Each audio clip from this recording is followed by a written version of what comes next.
You don't look like a god to me. You're more like a thug. Wow. Bam, you have a massive pair of balls on you.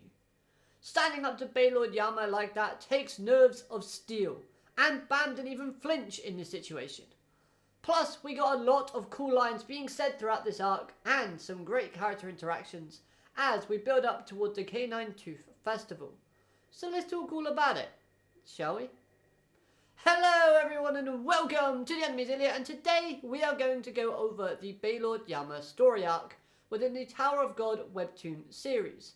That's right, this season 3 arc is actually rather short, but there is a lot of good, juicy topics to dive into. So without any hesitation, let's just jump in, starting off with the conversation between Bam and Kun. Now, what I loved the most about this conversation was the fact throughout the whole thing, Kun was completely against the idea of Bam fighting and opposing Yama's desires for having Dardang. Bam, of course, wanted Dardang to go free, but, of course, this ran the risk of Bam having to fight that Slayer, Yama. Although Kun was against it, he still understood and saw where Bam was coming from with the points that he was making. Bam, of course, did not want to lose his sense of self, nor did he want to break his promise to, well, the kid he brought, the kid that Yama wanted. That line from Bam in where he states that when I think about Dardang spending the rest of his life as a fighter dog, it reminds me of when I first joined Thug. The parallels are so similar in this situation, as Bam at the end of season 1 wanted to travel with Rachel and all of his other friends, but was forced into following Thug's orders. Where Dardang, if given back to Yama, would be in the same situation, where he would lose his freedom, his friendships, and he would have to blindly follow Yama's every command without question. So this really is understandable, and you can sympathise with Bam's kind of decision and what he is saying here. So the dialogue in this entire conversation I thought was absolutely golden and magnificent. Both Bam and Kun know that going against Yama is a ridiculous idea, but there's also this uneasy feeling of betrayal in whether or not Yama would even help rescue Jin Sung-ha after getting Dardang back. There is not that level of trust between both parties yet that gives Kun and Bam definitive kind of confirmation that this Slayer that they're dealing with is actually going to help them. Now, throughout the series, we know that Kun has always had a hard time when it comes to saying no to something that Bam has asked for or wishes to do. Kun normally does cave in, but it's only after he kind of weighs up all the factors involved and the emotional discomfort that Kun is seeing that this situation is causing Bam, does Kun actually jump on board with the idea and start to help plan a situation or, a plausible way of getting Dardang free, while also getting Slayer Yama to actually help them with the rescue against Jihad's forces. So you know what, like I said, the dialogue was great in this conversation, the body language and expressions from both characters was awesome, and I just like the way they had that back and forth. Yes, Shibisu and Hats kind of jumped in as well and kind of inserted themselves into the conversation towards the end, which helped to kind of sway things slightly in Bam's favour. But at the same time, I like the fact there's a small rift, but not quite. So speaking of a plan, their idea was to lure Slayer Yama into accepting a bet in where Bam's team plus Dardang would enter the Canine Tooth Festival. And if they were successful in defending the tooth until midnight, thus winning the festival, they earn Dardang's freedom. No mention of his friend, but I guess he's just collateral damage at this point. And in addition to that, Yama would also have to do whatever Bam wants him to do. So, if they win, they gain Dardang's freedom, thus keeping Bam's promise and allowing him to stick to his sense of self, while also gaining respect and forcing a Slayer into helping them against Jihad's army. Now, all of this does tie into the mindset of the people within Thug. They need to respect and take Bam seriously, as they currently do not. All they see in him is a young, naive Slayer candidate. The need to learn his place and this mindset of others within Thug is a problem for Bam when moving forward. Because for as long as the members in Thug still think like this, Bam's friends are in danger and at risk. The fact that Bam understands this, I would say, is development for his character, as it shows more mental maturity from him and proves the fact that he is aware of his own surroundings and the things that are happening around him. He's not so dense now. But, oh my god, those panels with Bam confronting Yama looked amazing, and they had a very epic vibe and feeling emanating from those panels. Bam needed to have a steadfast resolve and a lot of confidence and nerves in order to stand his ground against his overwhelming force and presence of Baylord Yama. And he did so while also throwing an insult into the Slayer's face. Remember, this was a chance to get help in fighting Jihad's army. Bam and Karaka still have a small chance of getting allies now, but because of this power play from Bam, Bam's job just got harder. Yet, the rewards, the results could be 1,000 times better or more favourable. Because it builds up confidence. It builds up Bam's kind of popularity and stature and stock.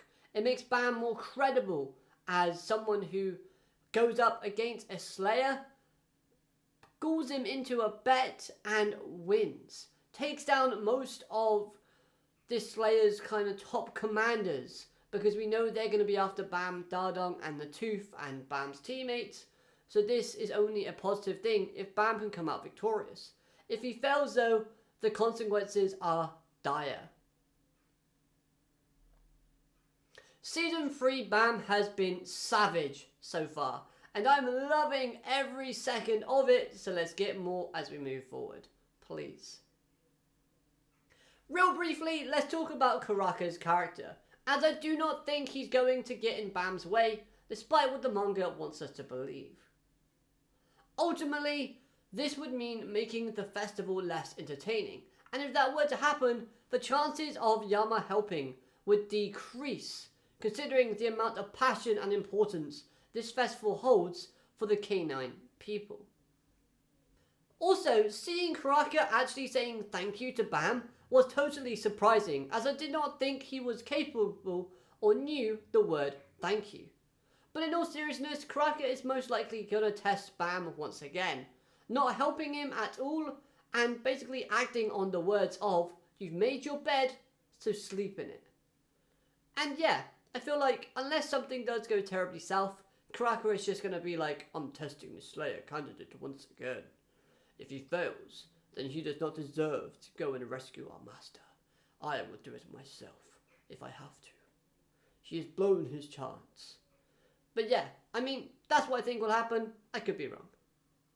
So one thing I thought was super interesting was the fact that Apple and Maple arrived with an elder of Thug, as well as Ghost, the spearbearer from Season 1, as we've not seen that character for a very long time. However, we're going to push him to one side for a minute, as we want to talk about Apple and Maple at the minute. The fact that they have access to an elder within Thug surely means Rachel at some point has had a chance to speak to an elder of Thug as well, explaining to us as the audience how she's obtained most of the information about the tower that she currently possesses. For example, we know that she knows a lot about the 13-month weapons, so maybe she asked an elder about them. After all, information is power.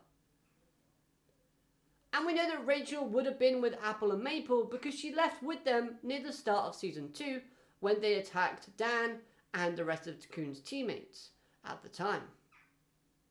Having Ghost return was awesome, as we have not seen this character for a long time, and I would like to see Rack go face to face with him once again, rekindling their rivalry.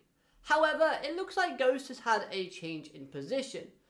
And I don't think this is too surprising for us as a reader, as a few times we've seen characters take on a different role within a team that aren't best suited for their current skill set. So, I mean, it's not out the realms of possibility that throughout the test grounds, Ghost was actually pretending to be a spear bearer, when actually he was a wave controller. The display of Shinzu clearly shows that his spear bearer position isn't where his talents lie after all. He clearly is best suited as a wave controller like I just said, but being how Heldon summoned him, it wouldn't shock me too much to learn later on that his position within a team changes based on orders, kind of like a robot. I think that would be pretty cool because he was introduced as Rachel's sidekick to start with. Rachel was given Ghost as like a means of obtaining a form of power that would give her an advantage. So maybe all Rachel has to do is say, right, I want your position to be light bearer now, and he'll just get a lighthouse and be all... Well, I mean, she's a light bearer, so probably wouldn't do that, but you get what I mean. Now going back to the topic of Thug members not respecting Bam, is shown within the conversation between the Elder and Yama, that not even one of the elders within Thug has interest or sees hope within Bam of the future, and is surprised at the fact that Yama is foolish enough to make a deal with Bam, a Slayer candidate. This of course makes it all the more reason as to why Bam would have to shut the haters up and prove that he has got the credentials to kind of make a name for himself, make a statement, and make a change within the tower. A change that Bam would see fit and correct. So, while also on the topic of the conversation between Yama and the Elder, I thought it was very interesting to hear the thoughts that the Elder had in terms of Jin Sung-ha's capture. Basically stating that it's his own fault in getting captured. Proving, or, confirming that not everyone in Thug thinks too highly of our favourite babysitter. Moving on now, did anyone else get the vibe that both Kanzo and Gordo were working together to keep Dadang away? I did at the start, but shortly dismissed this idea as there seemed to be a rivalry between the two. Kanzo is always trying to best Gordo in combat and take the second in command spot within the forces of Yama. But him hiding Dadang, was that in a way to emotionally affect Gordo before the fight and before the festival? Or was that a way to kind of help his daughter become the star of the K9 Tooth Festival? Because we do get introduced to her character as well, and she seems to hold some resentment for him in that regard. Although, not really too sure. But one thing is certain, is that there is definitely tension between these two characters. Even if it's one-side tension, there was one panel in particular that's up on screen now that did make me feel like for a split second they were working together. But honestly, it doesn't make too much sense when looking at it from that perspective. So, I need more information and more context, so I guess we'll find out when we move up chapter by chapter, going through those arcs. Now, the final thing I want to talk about is a character from Season 2. A character called August.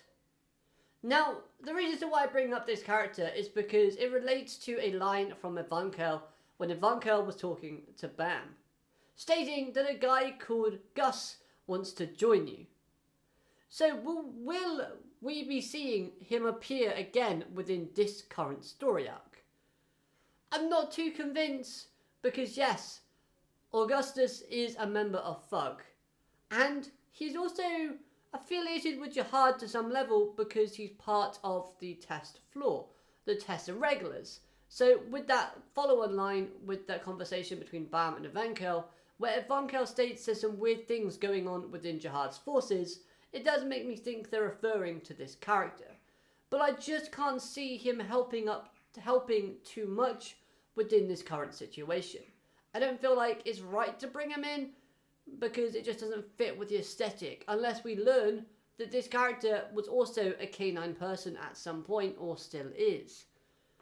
Still though, interesting to think about, and I wonder why they name dropped that name. Again, Gust could mean someone completely different, and I might just be making a fool of myself. But we'll have to wait and see. So those were my thoughts on this arc. It was short, yet jam-packed with a lot of interesting character interactions, moments and conversations. The information, it was really good as well, and it served the purpose of hyping up things to come as we approach the Canine 2 Festival, because we now end off with a cliffhanger of Apple and Maple squaring up against Coon. That should be a great confrontation to have, while Bam is still trying to fight Ghost. Ooh. Things are getting spicy, things are heating up, and make sure you subscribe so that you don't miss out any of my thoughts as we move further up, going arc by arc through the tower. But with all that said and done, I do hope you've enjoyed this review.